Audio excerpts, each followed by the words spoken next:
Commander? We've got company. Have those sensors picked us up yet? Well, stealth systems are engaged. Unless we get close enough for a visual, they won't have any idea we're here. Picking up some strange readings from the planet's surface. Take us down, Joker. Lock in on the coordinates. Negative on that, Commander. The nearest landing zone's 2 clicks away. We'll never make it in time on foot. Get us something closer. There is nowhere closer. I've looked. Drop us in the Mako. You need at least 100 meters of open terrain to pull off a drop like that. The most I can find near Saren is 20. 20 meters? No way we can make a drop in there. We have to try. Find another landing zone. There is no other landing zone. The descent angle's too steep. It's our only option. It's not an option. It's a suicide run. We don't... I can do it. Joker, I can do it. gear up and head down to the Mako. Joker, drop us right on top of that bastard.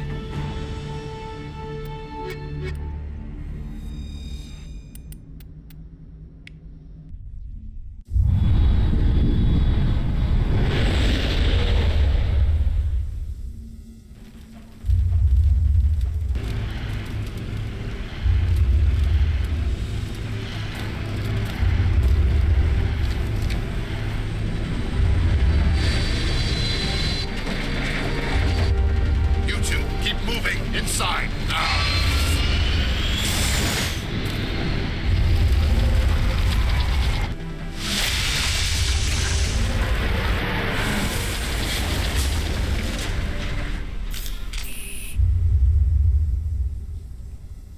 We have to get inside this bunker before Saren finds the conduit. There's no way we're getting past that door with brute force. Saren found a way to open it. There must be some kind of security override somewhere in this complex. We'll have to find some way to get it up and running again. Here we are, finally on the final planet of Mass Effect on Ilos. And if you remember back on Novaria, on the later half of that planet, I had an issue where all the characters, including the enemies, would be these black pixelated blobs. And that exact same problem happens here on Ilos. So I can fix that with a console command entry, and it only happens when you are running this game on AMD processors, so you don't have to worry about it on any new system, or any Intel system, or the Legendary Edition, I imagine. I really hope they fix that on the Legendary Edition. I can't imagine they wouldn't. But anyway, that is why the game is going to look extremely bright and washed out until the end of Ilos, where I will turn it off, and we'll go back to good graphics when we reach the next area. So Ilos is an interesting planet. There's, of course, just Geth on here, and there's Geth kind of all over the place, so if we come on down this way, down these stairs, there's going to be Geth, and there's going to be some items down there, and there's also this Geth armature. There's two of them, actually, and I don't really know how I missed them. I think I was actually caught off guard when I saw this one. So as always, avoid their gigantic electro ball, and if you saw there, it blew up my cover, so I had to come over to this non-destructible rock. Thank goodness, indestructible rock is what I meant. And both of them are dead. You get a truckload of experience for killing those, and that's probably the hardest point of Ilos, actually. Well, maybe not. Somewhat near the end of Ilos is pretty long.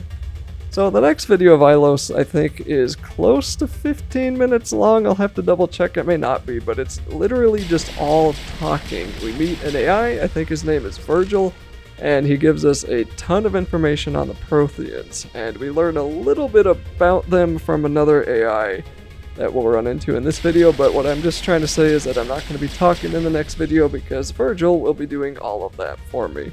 We're going to come down here, which is kind of pointless. It's kind of a waste of time, but more experience, more items. And I wanted to show it. And there's all these plants, and man, this world looks so much better when you don't have to turn off a bunch of lights like I do. And then there's going to be a lot of these Geth Stalkers, but my pistol is just like dang good by now. I make sure that you always, especially after every major mission, just go through your inventories, upgrade your weapons, upgrade your armor. And I had a really good pistol. My goodness, that's a weird word to say for some reason right now. I had a really good pistol, and this thing is just super accurate. It takes forever to overheat, and it's just a strong weapon. And that's really what happens in Mass Effect 1. You become really overpowered by the end of the game. So then we're gonna walk back up this staircase and kind of head on down to our left, I believe. Yeah, we want to walk past. No. Turn around. Go to the right. We want to see those weird Prothean guys, and then we'll come on here to the left down this tree, this corridor of tree roots, and there'll be more of these Protheans kind of sitting across from one another. And then we can walk down here. At least I think they're Protheans, because there were a lot of Protheans here. They may not be. I mean, I don't know if it's a spoiler anymore. That's not what Protheans look like, so I actually don't know what they are. Maybe it's what they were supposed to look like in Mass Effect 1, and then they updated their appearance by the time 3 came around? I'm not sure. That does happen a lot in games. And then we'll know we're going the right direction when we have all of these enemies in front of us, and we have some nice kind of accidental cover because of this hill here. So just take out the rocket guys and the destroyer, and then you should have no issues with the Geth Trooper or whatsoever. There's going to be more enemies up here, it looks like, and yeah, just more shock troopers, which are actually a little bit deadlier than I think even the Juggernauts sometimes, because if those shock troopers can hit you, they do a lot of damage, but the Juggernauts do like to charge you, so I don't really know who the most dangerous is anymore. Then there's going to be this elevator that is really easy to miss, and we want to step inside of here and activate it, and then we'll take a ride on up.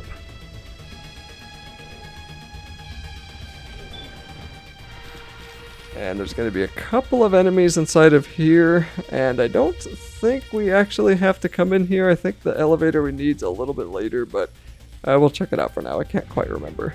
I should have looked that up before I started talking, but whatever, no big deal.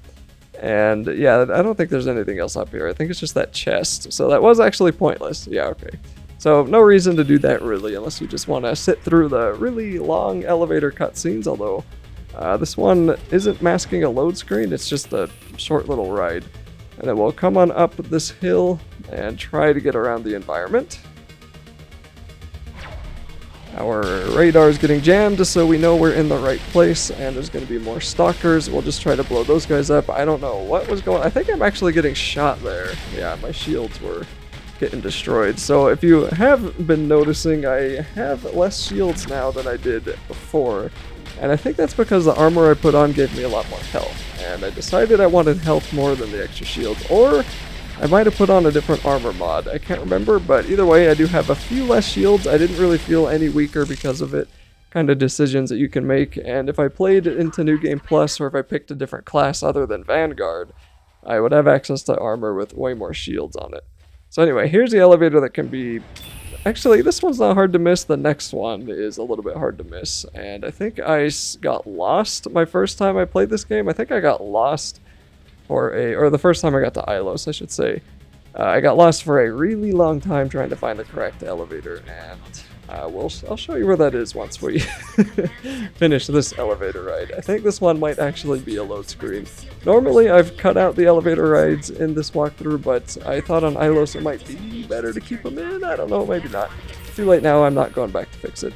Okay, so on the other end of this room is the elevator I was talking about. We need to get up into that kind of overseer room is what I'm going to call it above us. And it's going to be behind the Geth Prime, who is actually shockingly weak. I didn't expect that guy to die as fast as he did. So the Primes like to charge you too, and there's going to be a destroyer there. They're also going to charge you, so just deal with them in whatever way your abilities allow you. And try not to die here. It can be pretty easy to die. There's a lot of enemies going on. Garrus bravely took a kill from me, so I got to live another day. but I can bring him back. He can't bring me back. Okay, I can't give my squad maneuvers, but I can use it on them. And then we're gonna walk over to the other side once all the enemies are dead. And this was an elevator that I literally, like, just totally up and missed and walked all the way back to the beginning of Ilos. And eventually looked up where I was supposed to go. It's on the left side here. And it just said you have to walk into the elevator or walk up here. It's not an elevator. You have to walk up the stairs. Okay, whatever. You have to walk up the staircase on the left. Come on. Saren's already got a head start. We have to go find him before he reaches the conduit. Unless he's already found it, then we're just walking into a trap. That's a chance we'll have to take. Hold on. Something's happening. Too late. Unable to... Invading fleets. No escape. Sounds like some kind of message, but I don't recognize the language. It's probably in Prothean. This recording must be 50,000 years old. No wonder we can't understand it. The message is all broken up, but I recognize some of the words. It's a warning against the Reaper invasion. Incredible. The cipher must have transferred an understanding of the Prothean language into your mind. Not safe. Seek refuge. Inside the archives. What's it saying? Can you make out anything useful? Fought Reapers. The Citadel. Overwhelmed. Only hope. Act of desperation. The conduit. All is lost. It said something about the conduit, but it's too degraded to help. We should go. And once we're done talking to him, we'll just head on back the way we came.